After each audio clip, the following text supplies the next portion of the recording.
পঞ্চগড়ের সবচেয়ে বড় সুপারির বাজার টুনির হাটে সোমবার ও শুক্রবার চলে কেনাবেচা। প্রতি হাটেই ৫ থেকে ৬ কোটি টাকার সুপারি কেনাবেচা হয়। ভালো দাম পাওয়ায় খুশি বিক্রেতারা। এই অঞ্চলে বাড়ছে সুপারির চাষ। গতবারের চেয়ে এবার আমরা দামও পাইছি অনেক ভালো। ১০০ বিঘা সুপারি বাগানে আমার ৫-৬০০ কারণ সুপারি আসে, প্রায় ৩০ লাখ টাকা সুপারি ওই ১০০ বিঘা জমির মধ্যে আসে। অনেক জায়গা থেকে মানুষ আসে সুপারি ক্রয় বিক্রয় করে নিয়ে চলে যায়। এখান থেকে আপনার সারা বাংলাদেশের সুপারি যায়। গেল মৌসুমে প্রতি পণ বা ৮০ পিস সুপারি আকার ভেদে ১৫০ থেকে ৪০০ টাকায় বিক্রি হলেও এবার তা বেড়ে হয়েছে ২৫০ থেকে ৬০০ টাকা। আর প্রতি কাহন অর্থাৎ ১২৮০ পিস সুপারি ২৪০০ থেকে ৬৪০০ টাকায় বিক্রি হলেও বর্তমানে ৪০০০ থেকে ৯৫০০ টাকায় বিক্রি হচ্ছে।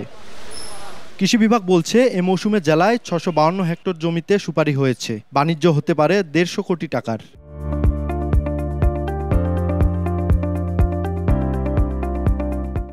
সুপারি চাষ করে চাষিরা তাদের দারিদ্রতা নির্মূল করছে, পাশাপাশি এই অঞ্চলের চাষিদের আর্থসামাজিক অবস্থার উন্নতি হচ্ছে। প্রতি বছরের ন্যায় এবছরও প্রচুর সুপারির ফলন হয়েছে, যার ফলশ্রুতিতে চাষিরা এই অঞ্চলে বেশ সুপারি বাগান করতেছেন। জেলার চাহিদা মিটিয়ে পঞ্চগড়ের সুপারি যাচ্ছে চট্টগ্রাম, সিলেট, নোয়াখালী, ফেনী সহ দেশের বিভিন্ন অঞ্চলে।